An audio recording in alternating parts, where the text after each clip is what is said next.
désignation ya bajuge wana, violation impossible. Vous comprenez? Modalité ya organisation ya cérémonie impossible, ordonnance, violation impossible. Donc il y a eu des violations à violation pour y arriver à la prestation à serment ya bajuge oyo. Mais le président de la République a sali yango kaka tika sala yango. Et puis pour na ya bimi pour na koloba na biso eteke non, il y a moni concrétisation état de bandi au salama. Mais ça la passe na motema. Arrêt ya cour constitutionnel moto moko ta koki kotelemelaka yango, moto moko ta koki ko s'opposer na yango. Et là koya koka kopesa batu comme exemple. Ezalaki ete arrêt ya cour constitutionnel oyoyo ya Congo central, les requêtes oyo ya Assemblée provinciale ya Congo central ba introduiswa qui oyo cour constitutionnelle a se prononcé sur le numéro 1171. Alors bien que Atuma Tubwana, il faut démissionner. Comme il dit Atuma Tubwana, aboyi ko démissionner, le procureur général après la cour constitutionnelle, comme il dit Atuma Tubwana est qu'on s'imposer une réplique impossible après le procureur général après la cour constitutionnelle. Tala il est procureur ko sa mangwana. Ce qui arrêt la cour constitutionnelle est exécuté, ndeto komona concrétisation état de droit.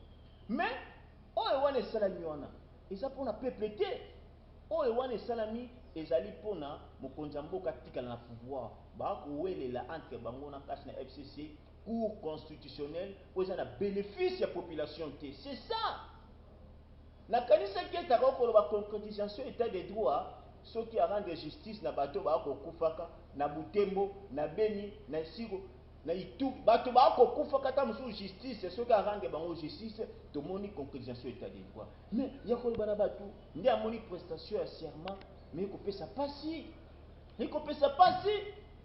Justice eza wapi? Justice eza wapi?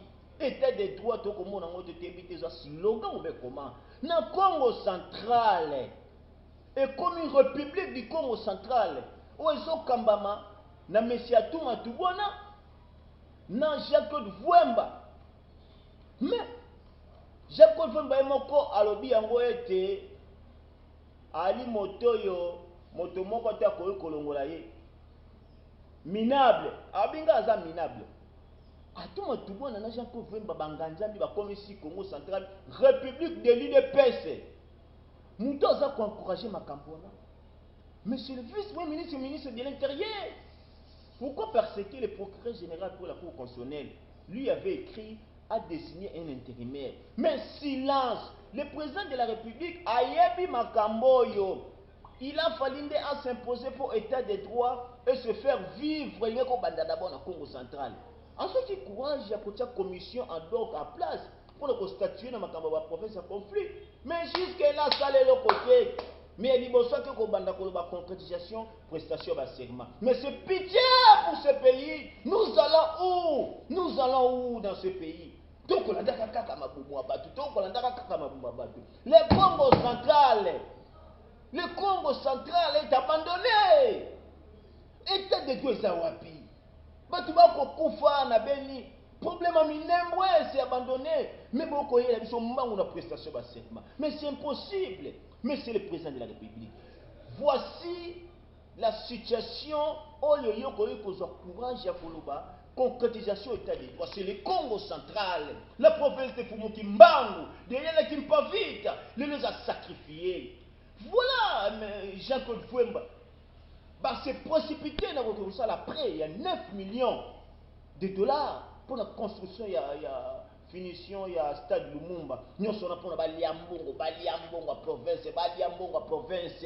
Oh, mon pays, nous sommes où? Nous n'allons jamais lâcher cette affaire. Tolingi justice, c'est ça là-bas. Ce que nous voulons, l'exécution de l'arrêt qui a été rendu par la Cour constitutionnelle. Il y a que ça là été,